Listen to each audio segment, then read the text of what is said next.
Right now, the state of New Jersey might as well be the state of Christie. Less than a week after Bridgegate blows up on him, the governor gives his annual address in Trenton. So, is it all scandal control for Christie at this point, or can he actually get anything done as his second term begins? And then, role reversal. The NSA under surveillance. Days before the president announces changes, the Senate hears from a select panel with their own thoughts about how to change the agency and how it works. But the question is, will America have to trade safety for privacy?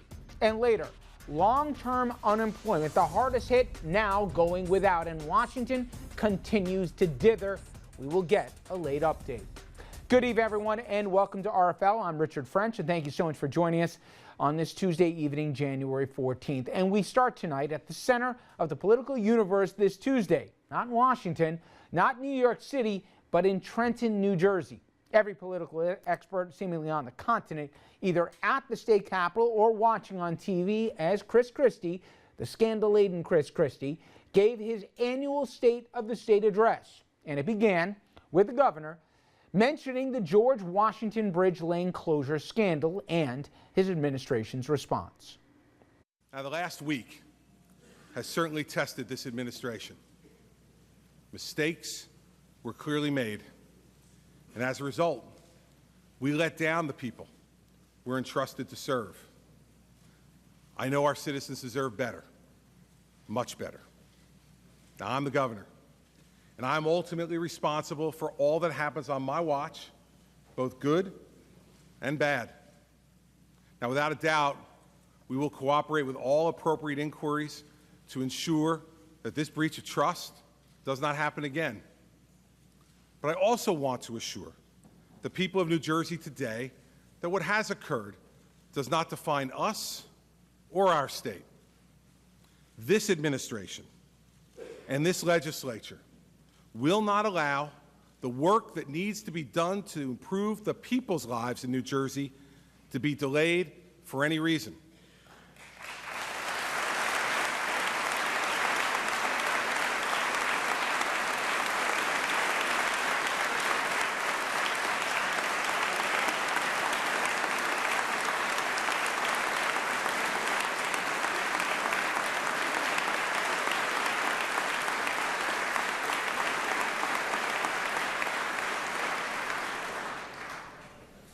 I am the leader of this state and its people, and I stand here today proud to be both.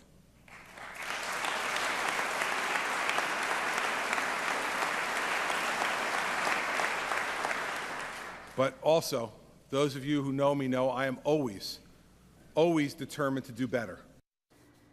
Okay, that all said, there was no question of the other scandal plaguing the governor. And if you think it's just the bridge, trust me, there are going to be so many things and questions that will be coming up in the days and weeks ahead. We already know one of them.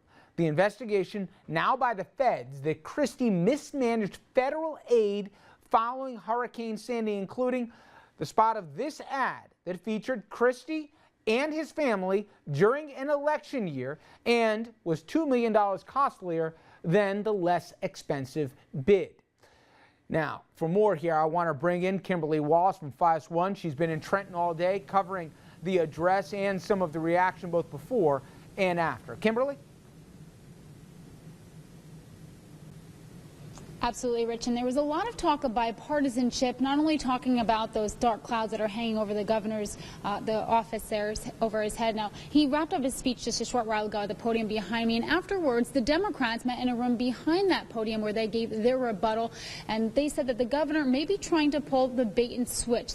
I'm talking about the pension and health benefit reform. The governor says that they are going to now have to make some choices that will have to be made in the pension system, making those pension payments. He said that money could possibly go to other programs. Now, Senate President Stephen Sweeney said that he may be trying to pull a fast one here. It was just about 3 years ago when Governor Christie started his first term where that pension and health benefit, it was a lot to do about that when that occurred. Now, Senator Sweeney says that he will not give up on this. That reform was an overhaul of the public workers' pension and health benefits to increase their contributions. Let's listen to what the Senate President had to say.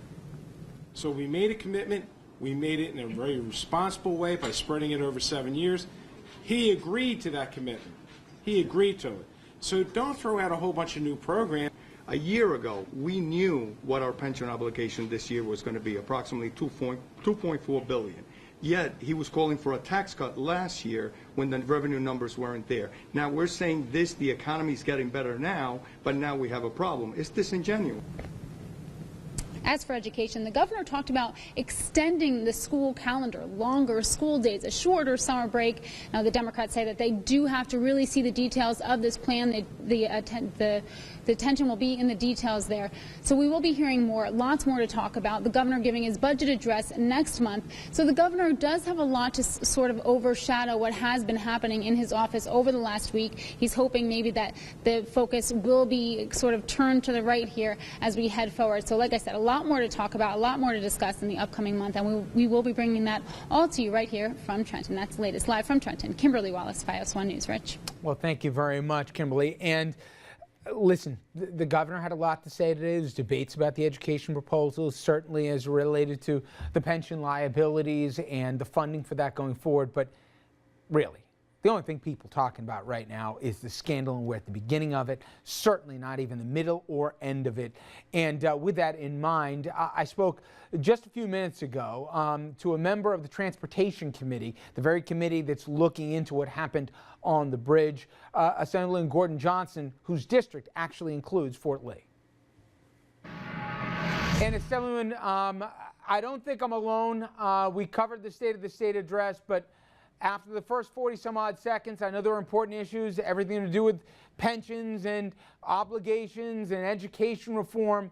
But I was looking at a governor who I really wondered how we can govern until these investigations are really fully vetted and see the light.